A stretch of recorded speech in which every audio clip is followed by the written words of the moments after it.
Damos continuidade ao programa Anatomia do Poder, hoje nessa conversa informal com meu queridíssimo amigo Sidney Sanches, de uma amizade, como eu disse no início do programa, de quase 70 anos. Como eu faço em todo o programa, entrego um livro. Esse é um livro de poesias para minha mulher, que você conheceu bem. Colega de turma. Fomos colega de turma. Minha mulher também era nossa colega na época. É verdade. Formou-se conosco. Mas aí cai para Ruth, é uma forma japonesa. E aqui, o meu conselho, como o seu conselho, o meu conselho é o mais antigo conselho da FEComércio, que foi fundado em 89. E esse ano nós comemoramos 30 anos e fizemos um livro em homenagem a todos aqueles que participaram, que eu lhe ofereço, inclusive com alguns companheiros do nosso tempo. Manuel Gonçalves Ferreira Filho, que foi nosso contemporâneo, escreve, o Regis Fernandes, que foi presidente, como você, da Associação dos Magistrados Brasileiros, o Arnoldo Valde, embora não formado em São Paulo, foi da nossa época também, contemporâneo nosso no direito. Então tem alguns dos seus amigos escrevendo no livro. Não é? O Conselho Jurídico da Fiesp também foi instituído ao tempo de Roberto Simões. Por isso que se chama Instituto Roberto Simões. E você preside o Conselho há muitos anos. Presido, então. Logo depois que eu deixei a presidência, fui convidado e assumi o Conselho Jurídico. E hoje também sou presidente da Câmara de Arbitragem da Fiesp. Eu também sou da Câmara de Arbitragem da FEComércio, eu presido também. Você vê que temos uma carreira semelhante nas duas instituições. E tenho de maneira que tenho 4 atividades. Sou consultor jurídico do Trench Rossi Watanabe, sou o presidente da Câmara de Arbitragem, sou presidente do Conselho Jurídico da Fiesp e tenho também meu escritório, onde só tenho minha filha para me ajudar, que é advogada também. Uma banca clássica de advogados. 4 filhas, 4 advogadas, todas. Eu me lembro bem. Inclusive, uma delas trabalhou com Saulo Ramos, né? Trabalhou essa, que é a mais nova minha, Márcia. O nosso querido Saulo Ramos. O nosso polêmico e grande, Saulo, grande poeta. Grande figura. O livro Código da Vida dele. Eu tenho o livro dele com dedicatória. Tem até uma gravação dele, de um poema dele, uma lindeza. Nós formamos naquela época da faculdade, embora ele fosse de Bauru, que vinha para São Paulo, nós íamos para o interior declamar a convite das prefeituras. E ele faz no livro Código da Vida, ele conta do grupinho que estava o Paulo Bonfim, eu, o Guilherme de Almeida era o que, de certa forma, estimulava a todos nós. Né? Enfim, era um período muito agradável aquele, da década de 50. Sem dúvida. Mas o Sidney, voltando a essas... Você tem a impressão que o Toffoli está tentando levar o Supremo a voltar a ser o que era? Porque eu sinto uma preocupação dele de não interferir naquilo que o Supremo terminou interferindo. Quer dizer, eu me lembro que na Constituinte eu participei de audiências públicas, fidelidade partidária queria se colocar como obrigatoriedade. E os constituintes não quiseram, disseram, deixa para cada partido. E o artigo 17 deixou que cada partido definisse como é que gostaria da fidelidade partidária. O problema do artigo 53, nós estávamos falando, é o seguinte, não há problema de se prender um deputado ou senador, mas tem que ser autorizado pela Câmara e pelo Senado. Claro. Não pode o Supremo definir. O problema, por exemplo, do casamento, não tenho preconceito, nem você, contra homossexuais, mas foi muito discutido na Constituição que o casamento de união estável teria que ser entre homem e mulher. Bernardo Cabral escreveu logo depois da decisão do Supremo, disse, não foi isso o que nós constituintes decidimos. O problema do aborto, afinal de contas, o Código Civil diz que os direitos naturais estão assegurados desde o nascimento e que estão assegurados todos os direitos, menos um direito sem importância, que é o direito à vida, né? Desde a concepção.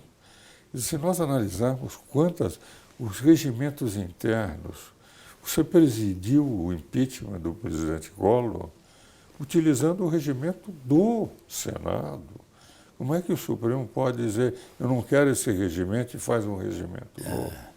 Tudo isso traz uma insegurança jurídica muito grande. Mas eu sinto no presidente Toffoli a intenção do Toffoli de mudar e de fazer com que o Supremo volte a ser um legislador negativo. São grandes ministros, grandes juristas, não há por que invadir incompetência de outros poderes. A qualificação dos ministros é indiscutível. São grandes juristas. O problema é de visão. Essa de saber, pode ou não pode deixar os limites estreitos da Constituição. No caso do aborto, por exemplo, eu acho que se a lei diz quando é que cabe aborto, não é o Supremo que vai dizer quando é que vai caber. Se hipótese cabe em outras hipóteses, não é a função do Supremo dizer isso. A função do Supremo vai dizer se a lei é constitucional ou se a lei é inconstitucional. E eu não vejo como uma solução para isso, a não ser pelo foro competente, que é o Congresso. São eleitos pelo povo. Claro.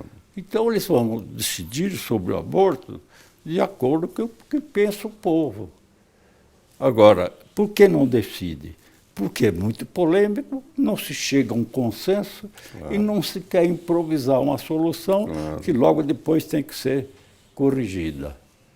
Eu acho que o tribunal realmente não deve se envolver com questões desse tipo, que não é função dele. E o presidente, se estiver realmente preocupado em que o tribunal volte ao seu estilo antigo, eu até me surpreendo, porque é outro perfil, é outra visão do mundo, não? Que tem os atuais ministros. Eu não critico, porque cada um deve ter a sua concepção de vida, de direito. Eu só acho que nós temos limites. E os limites são os da Constituição. É porque isso é que me preocupa. Né? Você diz bem, nós temos limites. Os limites foram feitos pelo Constituinte. É uma democracia, nós temos que respeitar. Podemos mudar a Constituição.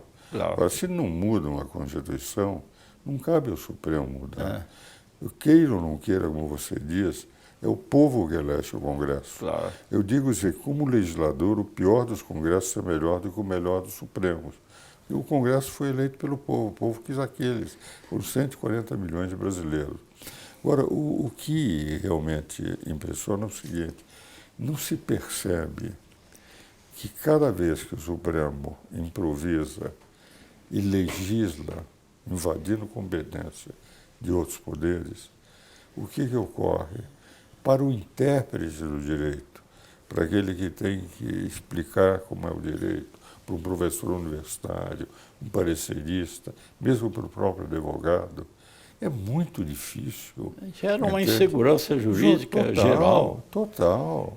Porque nós não sabemos... Os próprios juízes se sentem inseguros, porque se há uma variação tão grande, como houve, por exemplo, o problema da presunção de inocência, que ao tempo em que surgiu a Constituição com aquele princípio da presunção de inocência, nós começamos a aplicar, admitindo a aplicação da pena em segunda instância. E nunca se levou ao plenário porque ninguém suscitou problema.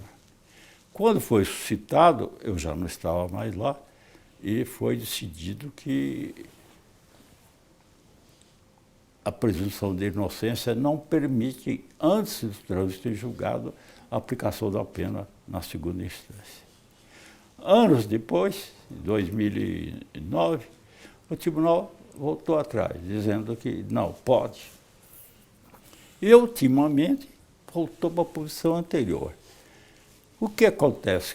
Cada vez que houver uma alteração na composição do tribunal, pode haver uma alteração desse entendimento. Isso gera insegurança jurídica e mais no caso da aplicação da pena, eu sempre entendi que é possível aplicar. Claro que eu respeito muito o entendimento em contrário, que bem ou mal a Constituição fala, presume-se a inocência do acusado até o trânsito em julgado da condenação. Trânsito em julgado, todos sabem o que é. Não cabe mais recurso de forma alguma.